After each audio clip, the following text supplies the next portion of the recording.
How diet and dietary habits impact ear, nose, throat, and systemic health in children. You know who I am, disclosures. I did start my own business. There's not much going on because my day job keeps me pretty busy. And I'm author of 2 books, Healthier Way and Acid Reflux in Children came out last year. The views I share with you today are solely my own. They do not represent my hospital, so those are my disclosures. And this is the love of my life. I have many. I have my husband as well, but for some reason we seem to not include him in my talks. Not on purpose, she's just cuter. So I'm very glad that Claire got up early for me today, and she's my inspiration and the reason I get up every day to take care of other children. I'm gonna start out playing this video for you. This is a 3-year-old boy that came to see me in Kansas City.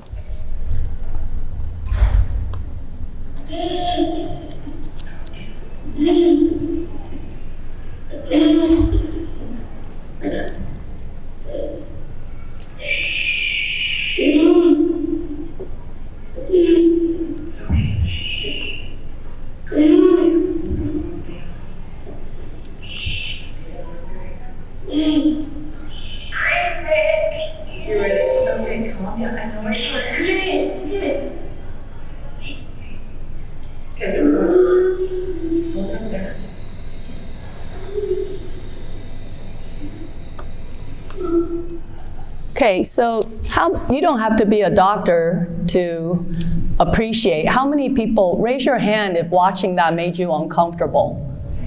Okay, thank you. So you can see he's having trouble breathing, right? He's making the sound. He's trying to breathe and air's not going in. So here's the story. I'm proud to be a Floridian. I've been here 6 years. We moved here from Kansas City, where I spent 10 years working, caring for thousands of children and families as a surgeon and physician. He came to me as a 7th opinion.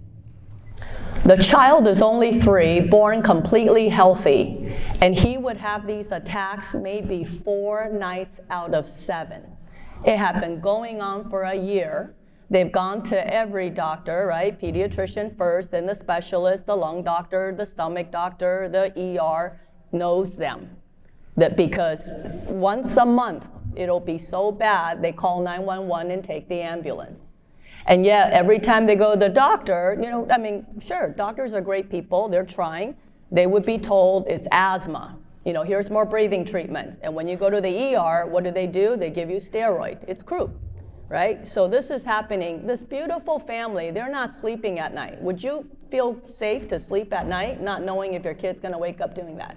So I did something back then that, as I tell you my story today, that we doctors aren't taught to do. I asked them what he eats and drinks. I've been doing that for 17 years for every one of my patients. Because guess what? All those years of amazing training, the debt, the medical school, being trained at the Mayo Clinic, world famous places, thinking I was such a great doctor. Well, it turns out medicine and surgery alone does not help all our problems, especially with children. So this boy has a particular love of chocolate milk. He drinks it not once, not twice, as many times as he wants. So breakfast, lunch, dinner, snacks, and always before bed. Now, can you imagine when I told the parents, I think I know the problem. How do you think the parents reacted? First thing is, lady, you're crazy, right? Are you telling me I've gone to all these doctors and you're telling me the problem is chocolate milk? No. The shock on their face, and I don't blame them. That's not what you hear when you go to a doctor. They're thinking like, hey, Julie Way's supposed to be this reputable ENT surgeon. She's a medical doctor. What's she talking about? So I sat down. I had the child in my lap because, my gosh, he's a beautiful child. He doesn't deserve to live this way. The poor kid is in distress, and I want them to experience their life differently. So I said to her, you know what, I know it sounds crazy, and that's okay. You're not offending me. I'm gonna ask you to consider, what other options do you have? You came to me today having seen all the other doctors being on 7 medication, and you're all still afraid to sleep. So even if I'm crazy, what do you have to lose to try it? I have to admit, this is very common for me day to day. The mom says, you don't understand. You don't understand. Without chocolate milk, do you know what that would mean? I mean, the concept, their entire life would be different, was not acceptable or possible to her. But they tried it, and just like that, he was all better. There was a TV story on the local TV news, and I'm going to tell you then why I evolved and discovered the quote-unquote milk and cookie disease, but it's so much more than about milk and cookies. I'm going to take a second to talk about Dr. Chevalier Jackson. He is a famous, what we consider in the world of ear, nose, throat, the pioneer and the father of airway endoscopy. So he introduced the camera and the light looking at your airway, or, so that the big thing was children, you know what they like to do? They like to take stuff and put it in their mouth, right? It's not even about being hungry. It's part of normal development. So stuff that's not food would get into the airway, and that's life-threatening. So I became an ENT, so I could be I'm a plumber, I'm a plumber that can get things out with very special tools.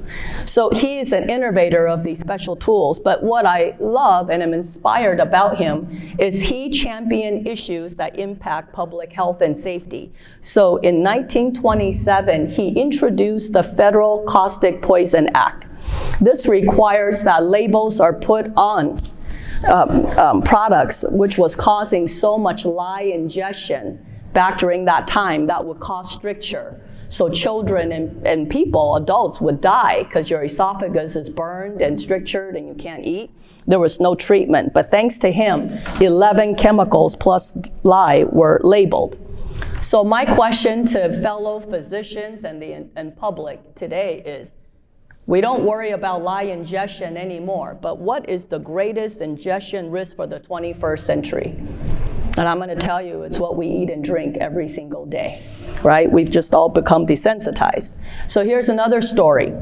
This is a 10-year-old boy, completely healthy, adorable, comes to see me because he has had hoarse voice for almost a year. He's not really sick. He's going to school. He plays sports. He's never had surgery or anesthesia. There was no tube in his throat. And when I notice, even though I'm an ear, nose, throat doctor, I recognize the human body is not one system, right? You go to the specialist, but let's not pretend that humans are not one organism. Turns out the systems are related. They talk to each other, okay? Doctors may not all the time, but your body does. So I couldn't help, I act like a pediatrician. I care about all of you, your hearing, your speech, all of you. I couldn't help but notice the whole time he's sitting in my office is itching. He's got severe eczema, and that's what the pictures you see on that side of his wrist. Mom told me, oh yeah, by the way, we've seen the dermatologist, we've seen the allergist, and all the allergy testing is negative. They even tested for food, all negative. But no doctor has ever asked him what he eats and drinks until me, right? Because I'm the one that is kind of a weirdo, Okay, here's what he eats, folks. This doesn't surprise you. Welcome to the lives of American children, right? So he eats pancakes, waffles, but every day for breakfast he drinks soda. Sprite, Coke, yeah. Snacks, hey, grapes and apples, that's pretty good, but he has Lunchables, Go-Gurt, cheese sticks, Capri Sun. Does everybody here know what those products are? Yes, thank you. Okay, snacks, more Capri Sun, soda, juices, dinner time. Sometimes dinner's late because he's got older brother who's in sports. Let's just call it what it is. Our children are very active, and so families are working hard. They're trying to figure out, it happens. And I know because every day I have conversations with American families. Bedtime's 9:30, and he always drinks soda with every meal. And by the way, Mom said to me, I went back to nursing school. So I have to admit, for the past year, I don't have time. We're not cooking. We're eating McDonald's and Chick-fil-A 3-4 times a week.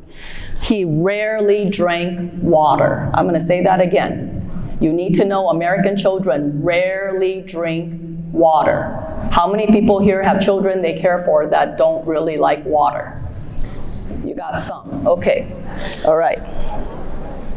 So here's my recommendation. This is unusual for a doctor, right? I said, look, I don't have any prescriptions for you. I'm going to teach you today how to read the nutrition fact label so you recognize how much sugar your kid is taking in every day. And we convert it to like teaspoons because it's easy to visualize. I said, I'm going to ask you, here are my recommendations. I can't make you do anything. This is what I would do if he's my son. I cut out the soda. I cut out the Capri Sun, by the way, the sweet tea, the lemonade, the chocolate milk, you know. Please stop the Go-Gurts and yogurt in a smoothie, in a box, all these products. Drink more water. And I'll go over the national recommendations, which nobody seems to know. But, you know, yeah, okay, we believe when you're playing sports, you must have Gatorade. But I'll tell you, in America, 2 or 3-year-old kids are drinking Gatorade. And last I checked, they're not Michael Jordan sweating 3 hours during practice. Now, I did say, if at all possible, life is not perfect, and Claire will be the first to tell you I've got junk in my pantry. I brought her here today to be a witness that we're not perfect, okay? There's no such thing. This is not about perfection. It's trying to make sure we live with awareness, okay? Maybe an hour, hour and a half before bed, cut out the eating. This is real photos, and he's just one. I have many children. No medication. Oh, I forgot to play you the video of his voice. So I'm going to do that real quick, okay? This is what he sounds like. What's your name? Can you count to 10 for me? 1, 2, 3, 4, 5, 6, 7, 8, 9, 10. Thanks. Okay, so you hear how raspy that is. 4 weeks later, no medication, just cut out the sugary drinks and eat with awareness, okay? This is his voice again. 2, 3, 4, 5, 6, 7, 8, 9, 10, 11, 12. Okay, not perfect, but it's better, right?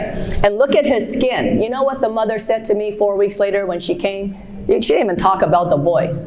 She says, my boy slept through the night for the first time in months. Look what happened to his skin. It healed. It healed. He wasn't scratching anymore. And this all has to do with inflammation. 8 weeks later, I put the pictures. You can tell. I mean, everything's healed up. So nothing. I'm a mother first and a doctor second. I'm grateful. God and Buddha are good, okay? Thank you. Nothing makes me feel better than a child that doesn't need to go to the doctor, take medication, doesn't need surgery, and can live the life they're supposed to live. So let's talk about snotty noses, because you all are an amazing group of people that take care of kids. Okay, who here has kids you care for that looks like this all the time? And you have bought stock in Kleenex. Okay, got it. Let's talk about badly behaving noses. Okay. This is what I get as an ENT. When people come see me, here's what they say. My kid is sick all the time. I'll tell you, when I trained at the world famous Mayo Clinic, that was not a diagnosis they taught me. I don't know what to do with that. But that is like 75% of children that come through my clinic. Sick all the time. Now, we're not talking sick like, oh my goodness, septic shock and, Grey's Anatomy, stuff where you're having a heart attack. Not that, because the kids are clearly going to school. They're playing sports. They don't really have a fever, but they're sick all the time. So this is something I've learned over 17 years, what it's all about. It's been a journey. The doctors always say it's a virus. How many people know that, right? The moms will come to you going, he's fine, he's not contagious, I gotta go to work, right? It's just a virus, it's just a virus. Okay. All right, a lot of times when the nose is running in the United States, I'll tell you, there's two things, right? I moved to Florida, I thought people would be healthier. It's worse here. So run, after the conference, run. Okay. The doctors say, oh, it's allergies. Now, we're talking about preschool, 2, 3-year-olds, okay? If the nose is running, it's either allergies or it's a sinus infection. Do you know what I'm talking about? And if it's green, it's a sinus infection and you need antibiotics. And even if it's a different color, you need antibiotics. You know what I'm talking about? Yeah. Here's an ENT surgeon telling you, wrong. You don't need antibiotics. I ain't gonna help. Okay, the snot turns green from an enzyme called myeloperoxidase. If you have a cold for 7 days, it's like a bruise. You know how your bruise go through the colors of the rainbow? Yeah, the color just happens. It doesn't mean you have a sinus infection.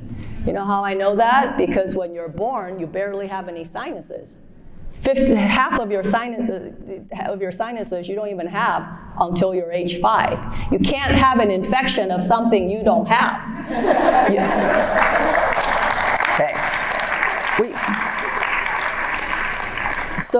Okay. So we're coughing, we're croughing, we've got asthma, and what really breaks my heart for the over 15 years, what I see that's getting worse, is these kids coming to see me. We have to do this thing where my medical assistant asks, what medications are you on? How is it you are born full term and healthy without heart problem, a syndrome, and by the time you're 3 years old, you're on Flovent, Singular, Pulmicort, Albuterol, Zyrtec, you know what I'm talking about? Does this bother anybody else but me? Thank you. So now the question is, I'll tell you, doctors, please, I'm not here to diss doctors. I'm one of us. We do some amazing things, and we're good people. We're burning out. Over 400 will commit suicide this year because it's hard to take care of humans. Okay? I'm also, around the country, I speak about burnout to well-being because that's a whole other journey I've had.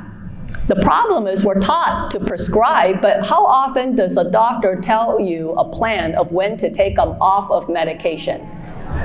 I don't know, not common. Okay, so my question to myself my entire career is, what are we doctors missing? Are we missing something, especially when we meet kids that have breathing, swallowing, and runny noses? Okay. And then I have to ask myself, hold on a second. You're coming to see me because you're not better and your kid's on all these medicines. Why are medicines not helping?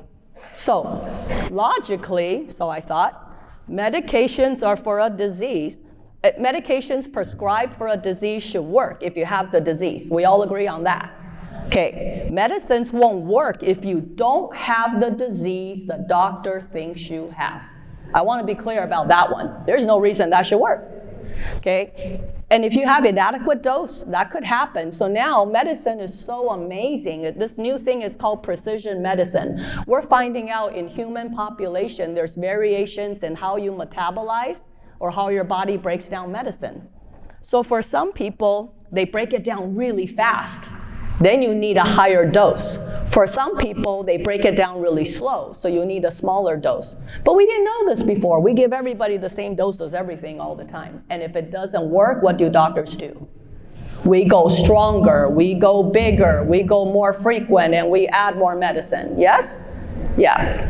My question is, when it comes to a child, the most vulnerable, precious population in society, is the answer, if you start a kid at age 2 or 3 with medication, is the answer just staying on it till you're 70 and 80 years old? I mean, what? So that's the conversation I hope you'll help me have in this world, right? It's calling out what is going on. And does the kid really have what the doctors say they have? So after asking over the years thousands of kids with all these problems, here's what they have in common for what they eat. Too much dairy and cow milk, so much more than the national guidelines. Did you know that once you hit 2, you don't need more than 12 to 14 ounces, if at all? We don't drink cow milk at our family. Now, instead of whole milk, you really can go to 2%, 1%, or skim, okay? Milk at bedtime, that we were all taught, maybe the older generations, that that's good for you, it helps you sleep. Who doesn't want a kid that sleeps? Oh my goodness, aren't we all tired? Okay, but it's like having turkey at Thanksgiving. There's something called tryptophan. It's an amino acid that's supposed to make you sleep. No one ever told you, though, you actually can learn to fall asleep with good sleep habits, but that's a whole other talk, right? But the bigger problem is the acid reflux it causes when you have milk in the stomach at night.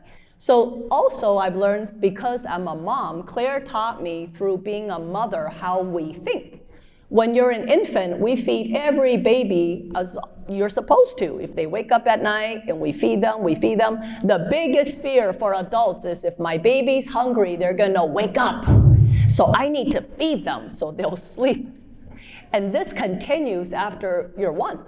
All of a sudden, your baby's 2, your baby's 3, and we're still having cereal and milk, and we're having milk at bedtime because the kid says, Mama, I'm hungry. God forbid you send a hungry kid to bed. What a bad parent.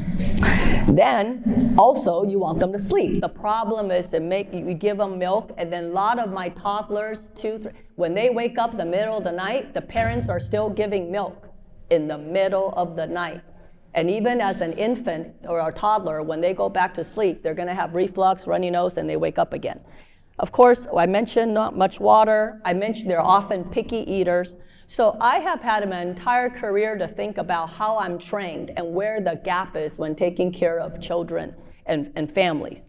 We're trained to say, look, what's your chief complaint? Why are you here today? When doctors are asking you, how long, where, what makes it better, what makes it worse, that's called history of present illness. Past medical history. I take care of so many medically complex kids. They actually have cystic fibrosis, heart problems, cancer, all this and that. The kids I'm talking about today don't have any of that. We're gonna ask about social history, we care. Are you exposed to smoke? I stop asking people, is he exposed to smoke? Because guess what people tell me? No, you know why? Because we smoke outside. So I don't ask questions that don't tell me the truth. I've gotten smarter too. I say, does the child live with adults who are smokers? And people they generally don't want to lie. So sometimes they'll kind of say, no, then they say, well, we smoke outside, and I just gently say, hey, I just want to tell you, because I see how much you love that child. Nobody takes a shower and wash their hair after every cigarette. I know because my papa smoked for a long time. So when it gets on your pretty hair and your clothes and you come hug that boy or a girl, you just transferred it, and that nicotine's invisible. And the most humbling story, I tell you stories because that's what humans are about. I was in Kansas City, Missouri. I saw a 12-and-a-half-year-old with mom and grandma. They sat in my office. I was kind of joking. I'm like, well, you don't smoke, do you, sweetie? She goes, 12 cigarettes a day. I went, oh. So I did my doctor thing. I started kind of not lecturing her, but telling her how I'm an ENT.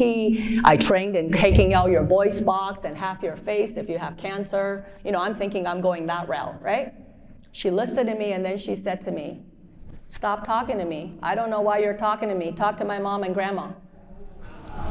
I had to keep my mouth shut. I went home and I reflected. She was right. How do you have your children not do, and when I ask every smoker if they want their kids to smoke, what do they say?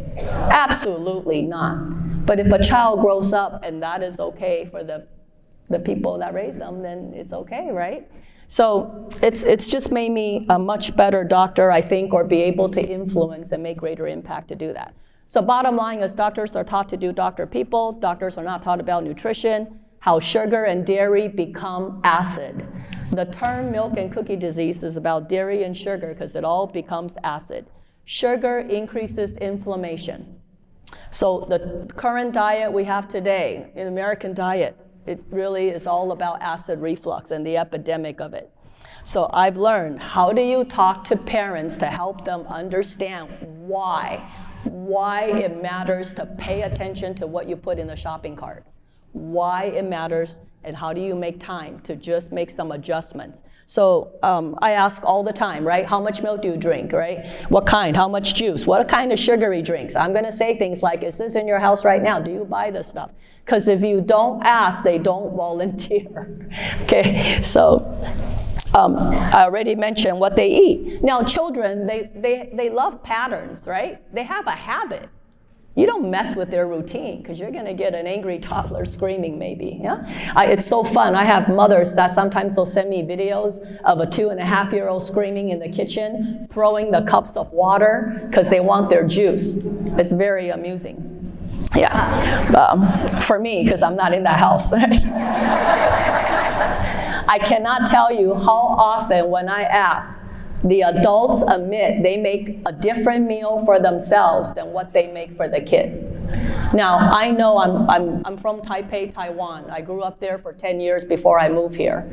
And I'm grateful for that Chinese heritage because I didn't grow up like that. My mom did not make a different dinner for me. She worked too, full time. She died of breast cancer when I was 9. And in many ways, she's inspired me to do what I'm doing today. But I'll tell you, the reason is we are working hard, right? We are working hard to either make ends meet. We're doing the best we can. I think about this. The last thing I want as a surgeon working 12-hour day is to come home and fight with Claire over what to eat. So this is amazing to me that an 18-month-old, 2-year-old can train an adult. Here's how it goes, right? You cook, I don't know, it could be roast chicken, mashed potatoes. You made a beautiful dinner. And you put it in front of this toddler, right? Not even speaking fluent sentences. And then the thing they can control is they can refuse.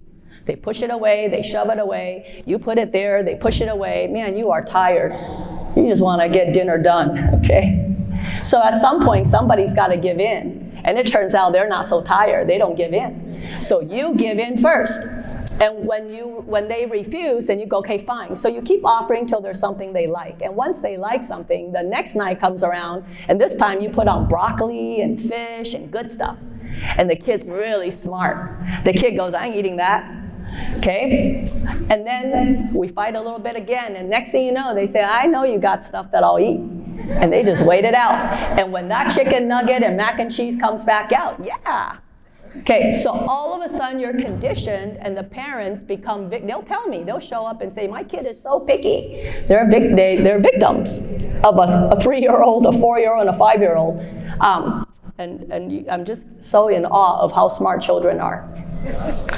Claire didn't get the privilege of that. Claire was raised to eat a lot of stuff, right? But we've had some epic battles, haven't we? We have.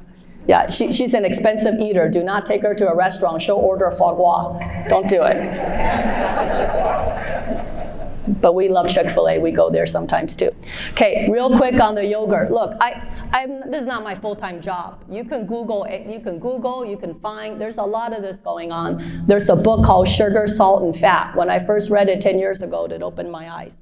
Basically, we've done this to ourselves. Yeah, doctors giving a lot of antibiotics, it's bad for you, so you need yogurt. 10 years ago at Publix, was the yogurt aisle as big as it is today? It wasn't. Not 20 years ago, not 10 years ago, and if you go today, how big is the yogurt aisle? Right, you know why? Because children love creamy and smooth.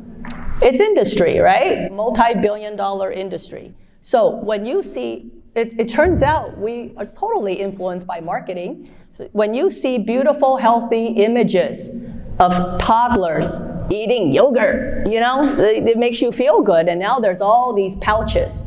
It's like we humans got too lazy. We can't chew food anymore, folks. Everything is a pouch. It is convenient, right? Everything is a pouch. So did you know that fructose, high fructose corn syrup, there's a cheaper alternative? So now there's things called 90% instead of 50. It's just getting worse and worse, right? There's an ingredient that you find in silly putty that you can find in yogurt. Now, I'm not trying to scare you out of completely never eating yogurt. And please know, let me tell you up front, I am not a doctor that tells parents you can never, go vegan, be dairy-free. I don't say that. I mean, here we're in America. It's your individual right to eat and drink as you wish. What I choose for my family and what you choose is yours. I'm just here to kind of share what I see happens to humans when they eat these kind of things. So, but it is known that there's titanium oxide, nanoparticle that's linked to GI inflammation. So I'm here to tell you, we have a lot more problems today because of what we're putting in our bodies. Now it turns out we all trust the labels. I cannot tell you how many times a mom says to me, but it says 100% juice. But it says no added sugar, but it says organic. Okay, and we actually trust this stuff. But look at that picture on the right. This is my favorite, okay? It says this juice is equal to a 1/4 cup of fruit. Okay, I'm not that stupid. No way. You lose out on the fiber. Juice is just sugar, water.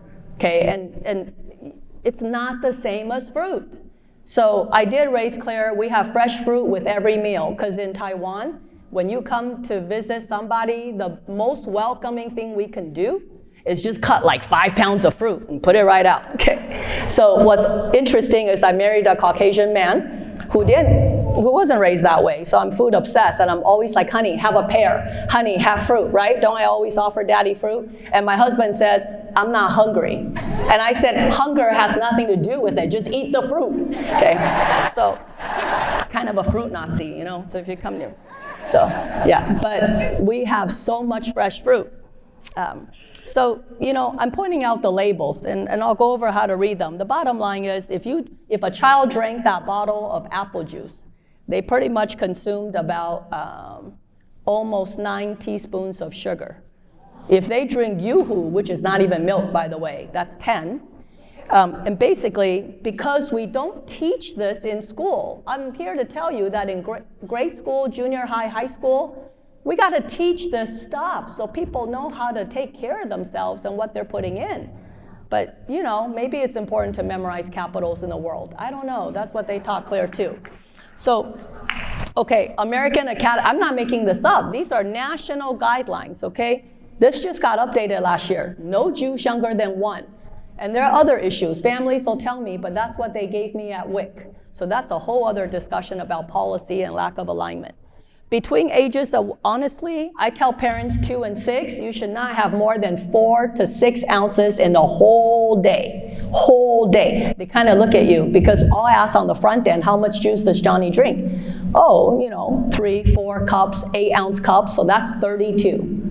So when the national guideline is 4 and Johnny had 32, he's had, you know, I don't know, right, 60 teaspoons of sugar. So once I point that out, I don't think a parent would ever sit there, or grandparent, and go and have a jar of granulated white sugar and go, take 1 more. No, take 1 more. No, take 1 more. Okay, you're not done. You got 57 more to go. Let's do it. Diabetes does not happen to itself, okay? So these are the aisles I don't go to when I go to Publix, all right? It's fine. Everything is color, flavor. I've had parents tell me, water? Well, what can I put in it? I said, nothing, just plain water? You want him to drink? Yes. It was good for 5,000 years. It's still good now.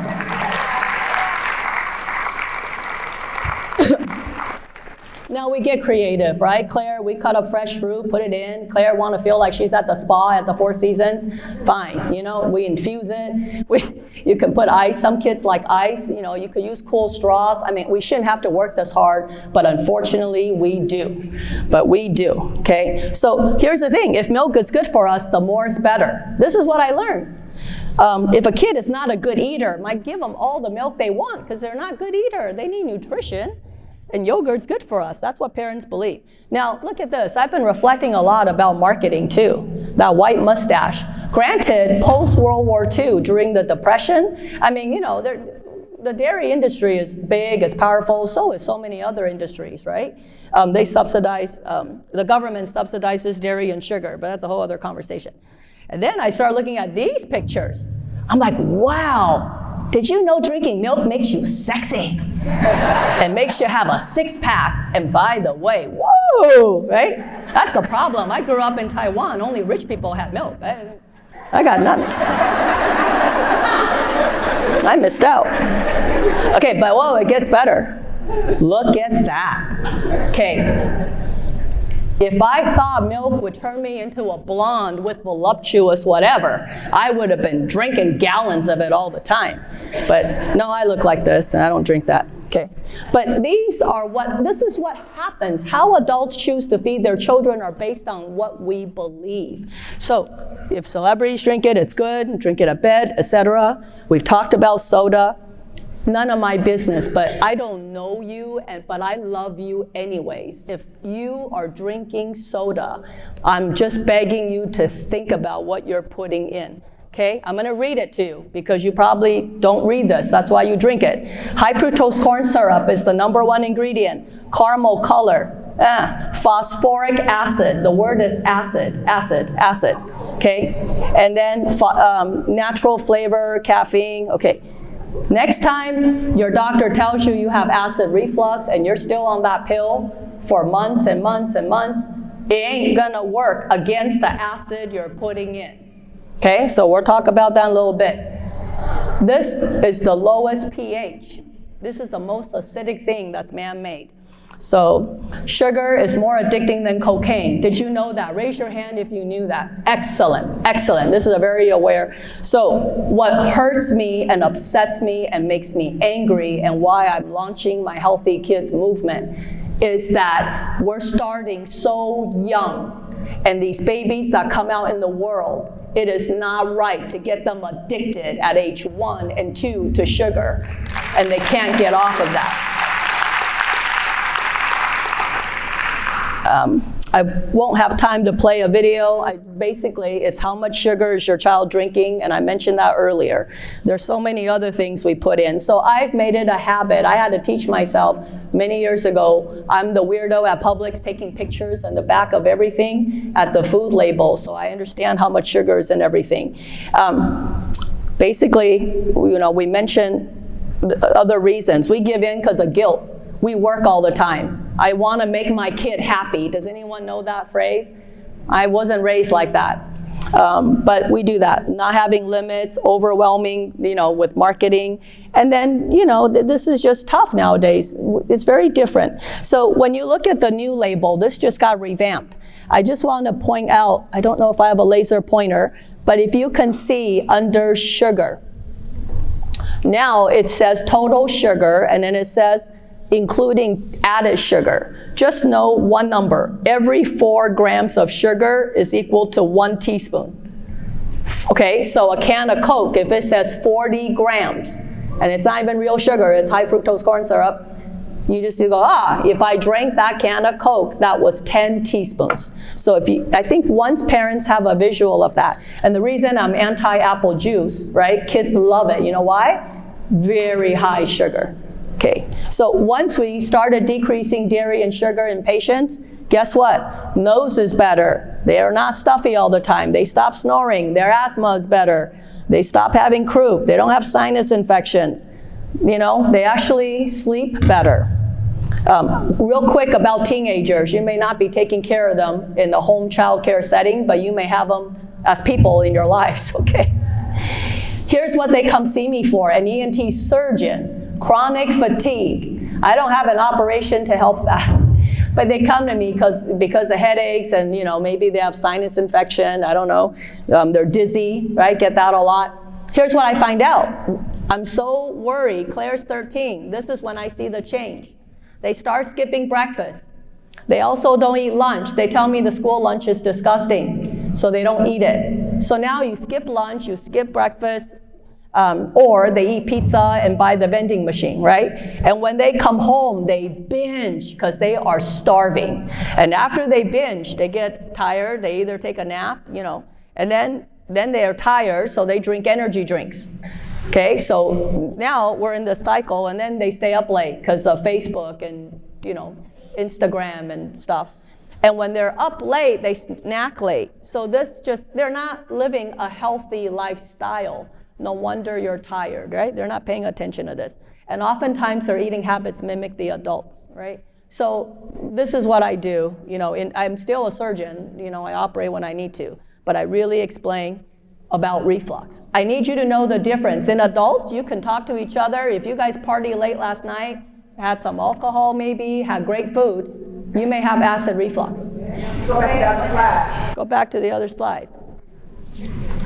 Oh, I can make this available to all of you so you can just enjoy.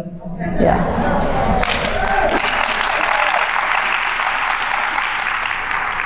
Too many slides. It's going to take up space on your phone. Okay, so I've talked about that. I've had the privilege of being on the doctor's TV show. I'm going to play this for you. How am I doing on time, Andy? Are we good? Oh, thanks. I'm going to, let me play that.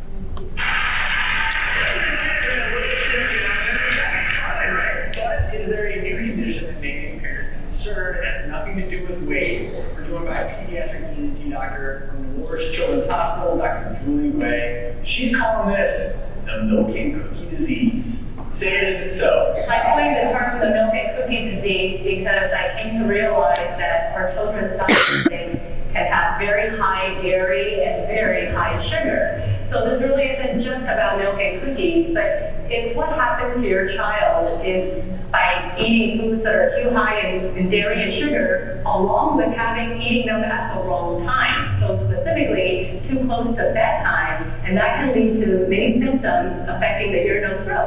I want to demonstrate and show you what happens when we have too much dairy and sugar at night, close to bedtime. And this is, very benign habit. Yeah, so this is the stomach, and then the green stuff is our natural stomach acid that's there to help us digest. And I'm going to show that, okay, well, first we'll have some milk, because this is very comforting. And when they're before bedtime, a glass of milk. yeah. We're not implying that everyone who has milk and cookies this happens to. It's just a possible.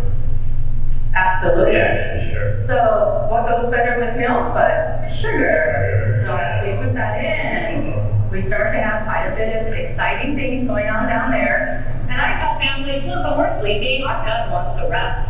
But instead, if this is going on, your child lays down and goes to sleep. Oh, Here it comes. They start coughing. We made it more dramatic, of course.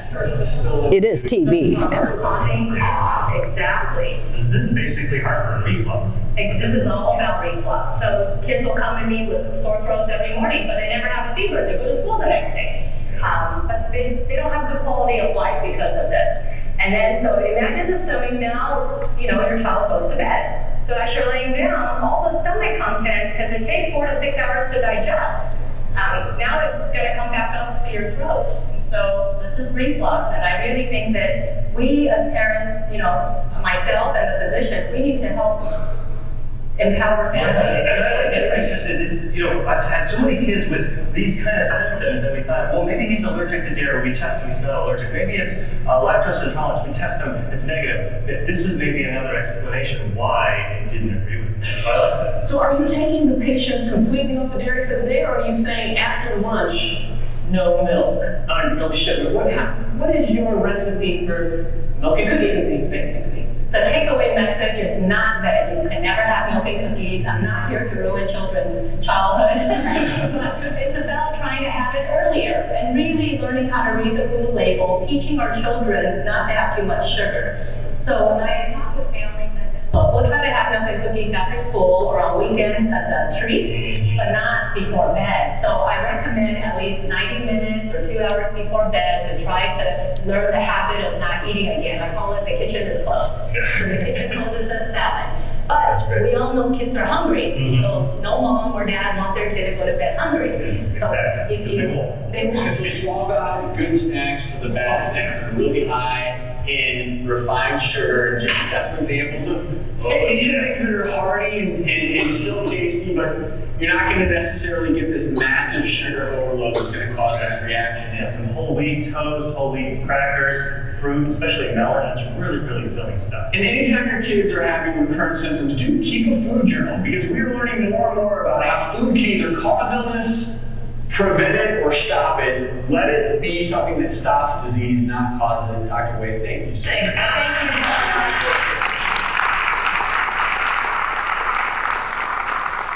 You're kind. I have to tell you a story about this. So I flew out to LA, and I felt like a VIP. The makeup artist that worked on my face, it was Pamela Anderson's makeup artist for 10 years. And the lady that did my hair used to work on the set of The Jeffersons, right? So I'm in what's called the green room waiting to go on. And the interns are like, I think his name is Troy, maybe, the Caucasian gentleman. They kept talking about how handsome and hot he was. I'm a married woman, I'm like, whatever, you young girls are crazy. All of a sudden, I walk out there and I saw him, and it was like in a commercial. I'm in a tunnel. My hair is flying, and I'm straightening up and standing straight. Like, hi, I'm Julie Wang, Do not go home and tell Daddy I said that.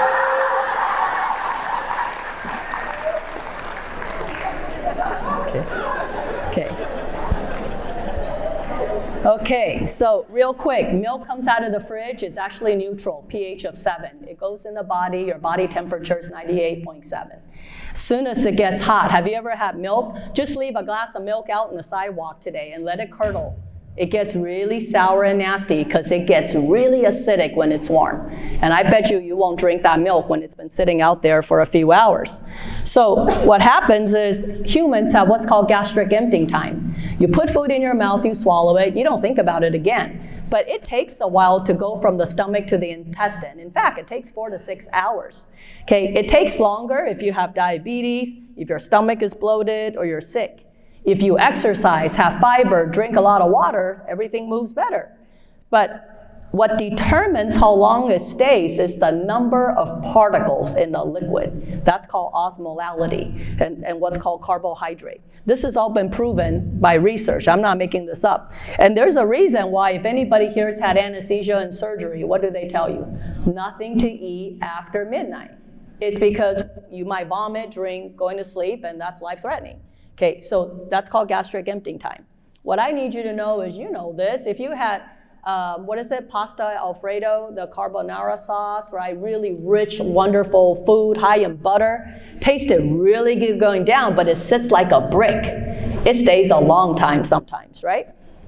So when kids are drinking all these sugary beverages, it's sitting around for a lot longer than if it was water. So their risk of reflux goes up, okay?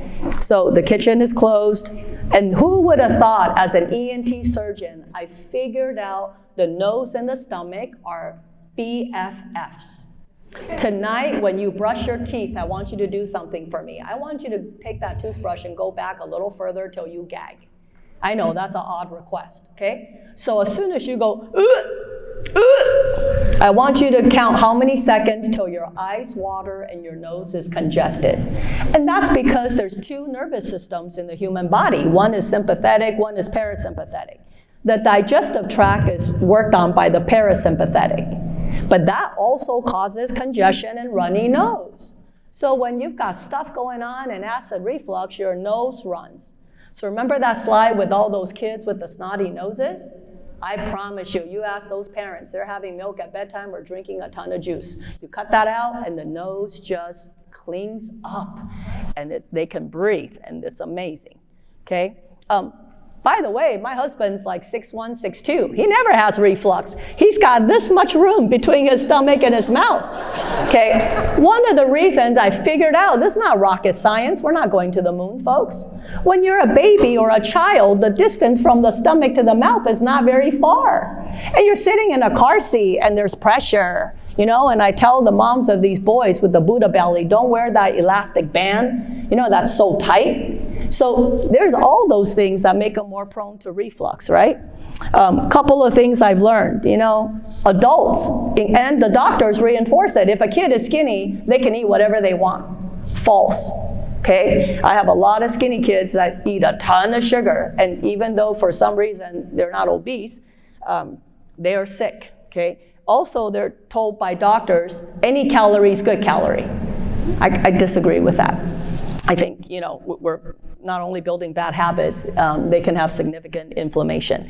One of the things that is challenging, and I know other doctors will disagree with me, because any kid that, a lot of them that's extremely poor weight, they're gaining very little weight, they give them Pediatric at night, at bedtime. So that's a tough one. My experience is when you drink that much Pediatric, which by the way, taste it for yourself. It tastes like chalk if it weren't for the 20 to 25 grams of sugar. So it's vanilla, chocolate, strawberry flavor, and the kids like it, they get addicted. Next thing you know, they don't want food. So if you keep drinking that, they're distended, they're not hungry. They actually eat less. But I'm not here to, you know, I just encourage them to talk to their doctor, or if you must have it, because you need the calorie, have it in the morning, not at bedtime, because those kids come to me with a lot of problems. Really quick on these Prilosec, Nexium medication. Can you believe 2010, the Food and Drug Administration says, folks, we shouldn't be on this more than 3 to 14 day treatments in a year, more than 3 times, 14 days in a year. And you get side effects, you know, fatigue, dizziness, blah, blah, blah, blah. By the way, when the doctor prescribes a medication, how often do they go in detail the side effects? I'm going to tell you, I don't even open that piece of paper that comes from the manufacturer, right? So I always point out, don't you love those commercials? People holding hands, sunset, romantic, whatever, somebody throwing a football, and then you're listening and it's all beautiful, and all of a sudden the side effects may be blindness, death, seizure, urinary incontinence, I mean, it's like, whoa, that can't be good for you. Okay, so, listen, the media has really highlighted the fact that we keep finding out medications can have side effects. My point is, I have learned and finally realized a pill does not work against what I call the Niagara Falls of acid, okay? So you can't eliminate it completely. We have sugar in our house. We love sugar. It's just an awareness, okay? So drink more water, read the food label. I want to bring this to your attention. This doesn't have any patient identifying information. This is the electronic medical record of kids that I care for. Can you see how many specialists they see? They go to the allergist, the GI. This is what's happening in America, right? Parents losing time from work, driving, going to doctor after doctor. So I make my point. So it starts with us. We have to really recognize, what we need to do better, and are we living our best life so that we can do it for our children. I'm doing a time check. What time is it?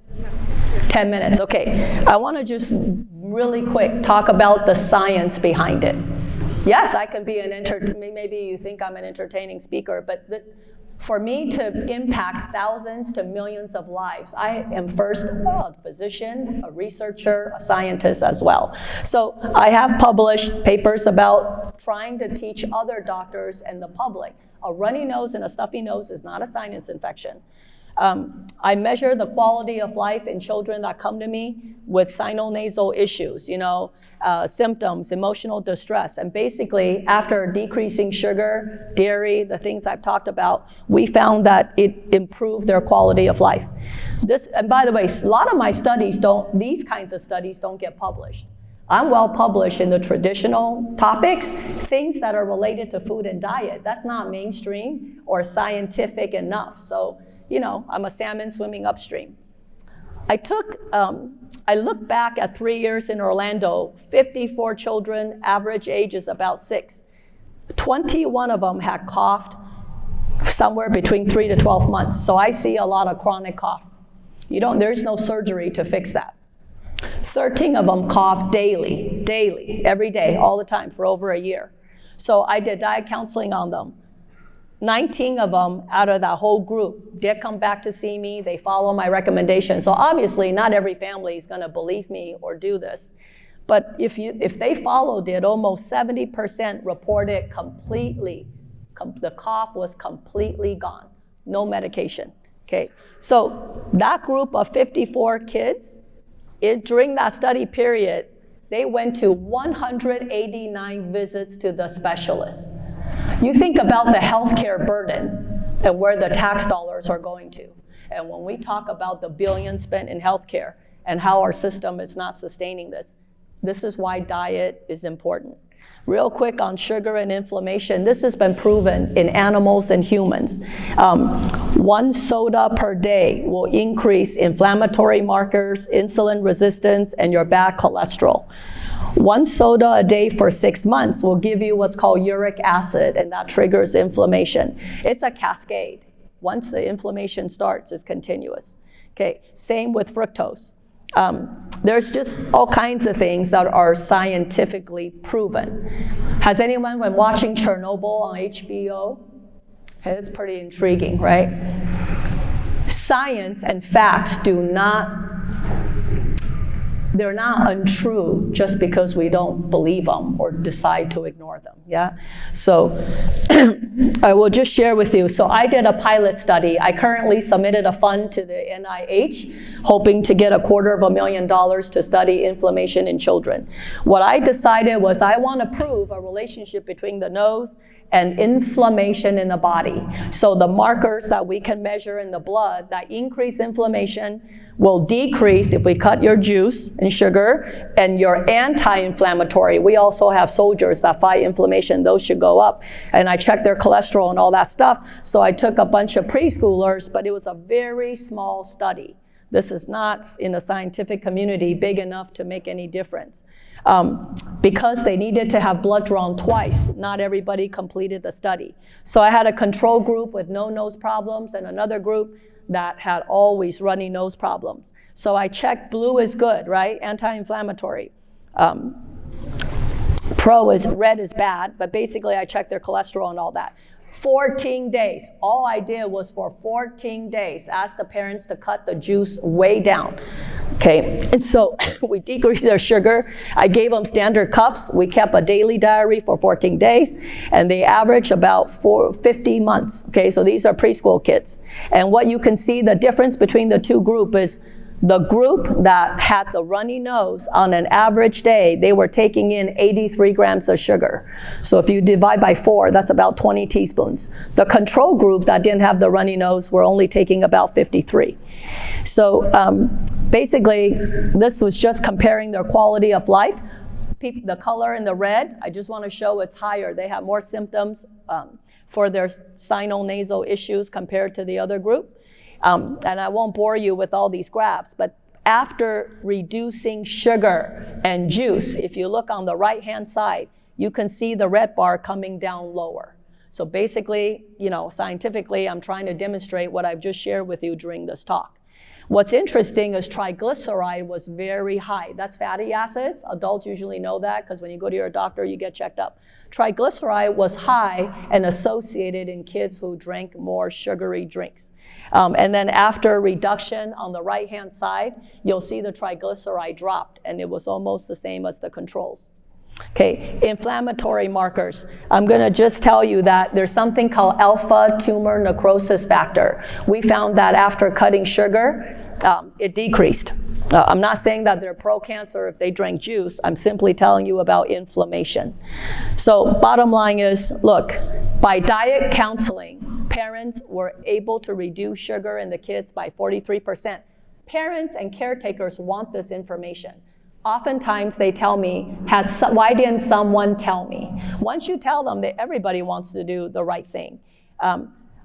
Please pray for me that I get this grant, because this go around, we're gonna do 200 kids, and instead of drawing their blood, we're gonna measure it in urine. That's gonna be a lot easier. And I'm hoping to have that change the scientific community. So as I wrap up, I wanna thank you today, and I see the world as a possibility where if every visit with a doctor or healthcare provider, we actually include diet as a way to assess human health. Because I know we're not asking kids, well, how much do you drink and how much do you smoke, right? But their risk factor is what they eat. I think, can you imagine if school lunch programs minimize sugar and dairy and stop the vending machines because they're a source of revenue, and I get that. They need it for their budget. If WIC programs follow the guidelines, I mean, that's something that we need to care about.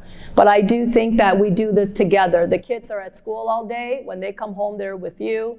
There has to be some sort of partnership with industry, government, schools, etc. And education is the most important equalizer. We gotta educate. So here's what you can do when you leave this amazing conference week. Please, think about what the kids you're caring for. Just have a conversation with their parents. If the parents are packing those things, you'll know about it. And then what you put in your own home for yourself, you can pay attention to that too. I'll leave you with 2 quotes. The best and most efficient pharmacy is the one within your own system. And a few observations and much reasoning lead to error. Many observations and little reasoning lead to truth. So thank you so much for this chance to be here today. Thank you.